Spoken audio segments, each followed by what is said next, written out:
ब्रेकनंतर आपलं पुन्हा एकदा स्वागत। एक मोठी बातमी, महात्मा फुलेंच्या जयंतीनिमित्तानं अनेक नेत्यांनी फुले वाड्यावर येऊन अभिवादन केलं। मात्र गेल्या 30 वर्षांपासून महात्मा फुलेंच्या स्मारकाचं काम रखडलेलं असल्यानं तीव्र संताप व्यक्त होतोय।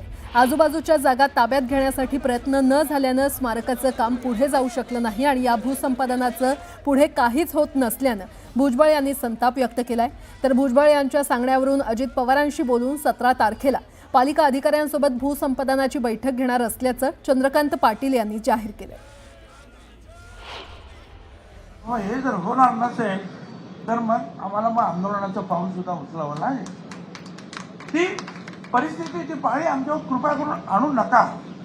लोक तयार आहेत, मुख्यमंत्री उपमुख्यमंत्री त्यांनी पैसे सुद्धा पाठवलेले आहेत। भोसले जे आहेत आमचे म्युनिसिपल कमिशनर ते सुद्धा आग्रह करतात की नाही ताबडतोब झालं पाहिजे। भेडेवाड्यासाठी सुद्धा त्यांनी त्याच गतीनं काम केलं। आता सुद्धा जे आहे पाटील साहेबांना अजितदादा भेटले आणि त्यांनी सांगितलं, हीच गोष्ट सांगितली।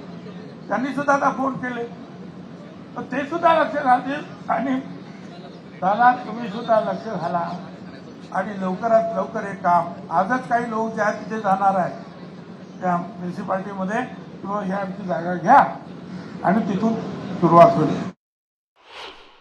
17 तारखेला बसल्या मी माझं टाइम टेबल डोक्यामध्ये नीट लिस्ट आउट केलं। 17 तारखेला आपण महानगरपालिकेचे आयुक्त जिल्हाधिकारी यांच्या उपस्थितीमध्ये भूसंपादन विषयामध्ये त्याच्या आधी त्यांना आठवडाभर ह्यात काम करायला लावतो।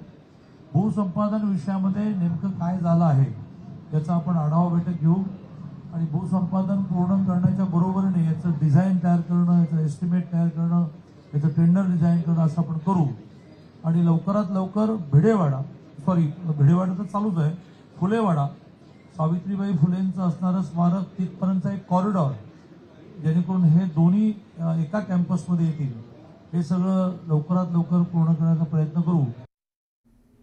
महात्मा ज्योतिबा फुले यांची आज जयंती आहे आणि यानिमित्त उपमुख्यमंत्री अजित पवार आणि खासदार उदयनराजे भोसले यांनी पुण्यातील फुलेवाड्यात जाऊन महात्मा फुलेंना अभिवादन केलं। तसंच फुलेवाड्याची त्यांनी पाहणी केली। देशाला अभिमान वाटेल असं महात्मा फुलेंचं स्मारक फुलेवाड्यात बनवायचं असून स्मारकाच्या कामात राजकारण आणायचं नाही असं अजित पवार म्हटले। जो महात्मा फुलेवाडा आहे त्या फुलेवाड्याच्या संदर्भामध्ये अधिकची जागा आजूबाजूच्या लोकांची स्वखुशीनं घेऊन आपल्याला खूप चांगलं अशा पद्धतीनं इथं हे स्मारक बनवायचं आहे। याच्यामध्ये काय राजकारण आणण्याचं कारण नाही। ज्यांचं प्रॉपर्टी आम्ही घेणार आहोत किंवा ज्यांना हे सगळं स्मारक मोठं करण्याच्या करता त्यांच्या वर्षानुवर्ष राहत असलेल्या जागा किंवा घरंही सोडावी लागणार आहेत, त्यांचंही चांगल्या पद्धतीनं पुढं पुनर्वसन व्हावं।